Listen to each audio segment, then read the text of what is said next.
Of করে দাও। ওদের সঙ্গে আসলে আমার বড় ভাই হিসেবে কিছু কথা আছে। এই কথাগুলো কিন্তু টিচার হিসেবে বলছি না, কথাগুলো বড় ভাইয়া হিসেবে বলছি। আমি যেখানে ছিলাম সেটা হচ্ছে ওই যে তুমি আসলে তোমার ফ্যামিলি, তোমার এলাকা, তোমার স্কুল এগুলোকে তুমি রিপ্রেজেন্ট করো।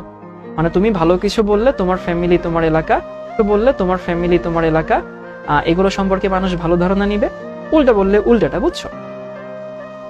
এখন আরেকটা কথা মনে রাখবা, লাইফের যে কোনো স্টেজে নম্রতায় ভদ্রতায় তোমাকে যেন কেউ দ্বিতীয় না বানাতে পারে, এটুকু একটা মাথায় রাখবা। মানে যে কোনো পরিস্থিতিতে তুমি যদি নম্র ভদ্র থাকো, ডিসেন্ট থাকো, বিশ্বাস করো লাইফের অর্ধেক সমস্যা এমনিতেই সমাধান হয়ে যায়।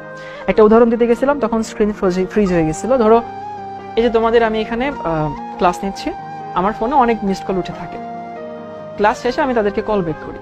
বিশ্বাস করো আমি প্রতিবার কল ব্যাক করার পরে ঠিক এভাবে কথা বলি যে আসসালামু আলাইকুম, আমি সাউন্ডেজে বলছিলাম, এই নাম্বার থেকে 2-3টা ফোন এসেছিল, আপনি কি আমাকে ফোন দিয়েছিলেন?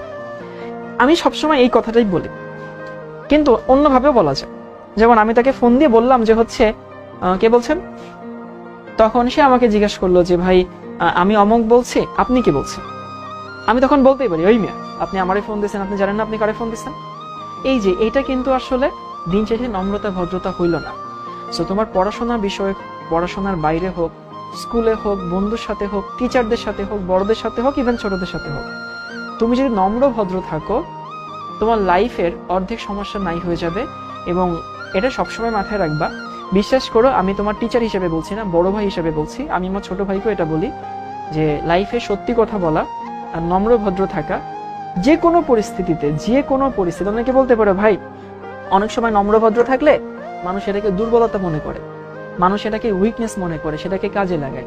তখনও তুমি যদি নম্র ভদ্র থাকো এটা তোমার জন্য ভালো। এই কথাটা সবসময় মাথায় রাখবা এবং এটা লাইফের সব ক্ষেত্রেই কাজে লাগবে, শুধু পড়াশোনার ক্ষেত্রে না। সো যারা এই যে বিভিন্ন হচ্ছে উল্টাপাল্টা কমেন্ট করো, আমাকে করো না, তোমরা নিজেদেরকে কমেন্ট করো। হয়তো কোনো ছেলে কোনো মেয়েকে বলো, কোনো ছেলে অনেক উল্টাপাল্টা কথা বলো, এতে তুমি কিন্তু তোমার নিজের, তোমার ফ্যামিলি, তোমার স্কুল, তোমার এলাকা এইটার হচ্ছে নিজের নাম ক্ষুণ্ণ করছো। ওকে, সো আমরা তো আমাদের মতো অবস্থান, আমরা আমাদের মতো স্টেটমেন্ট তো নিবই, ওই যে ওই কমেন্ট গুলো করছে। বাট এর বাইরেও দেখো তুমি তোমার এলাকার নাম খারাপ করছো না, শিক্ষককে কিন্তু জানাজানি হয়ে যাবে যে কোন ছেলেটা ক্লাসের মধ্যে মিডল ফিঙ্গার দেখাচ্ছিল, তার বাড়ি কোথায়, সে কোন স্কুলে পড়ে। তার মানে শিক্ষতে 350-400 স্টাফ আছে, তারা কিন্তু জেনে গেল যে তুমি কোন এলাকার মানুষ, তুমি কোন স্কুলের মানুষ। এবং ওই স্কুলে ধরো 100টা মানুষ আছে, তার মধ্যে তুমি হয়তো এরকম, বাকি 99 জন হয়তো ভালো, কিন্তু বাকি 99 জনকে তো আমরা দেখছি না। আমরা তোমাকে দেখে বাকি 99 জনকে জাজ করবো, এই জাজমেন্টটা চলে আসে। সো এইখানে কিন্তু সমস্যাটা আছে।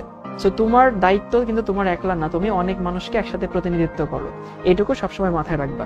মানুষ এই দায়িত্বটুকু নেয় দেখেই কিন্তু মানুষের মান হুঁশ আছে। তোমার মান থাকতে হবে, তোমার হুঁশ থাকতে হবে, তাইলে না তুমি মানুষ হবা, তাই না?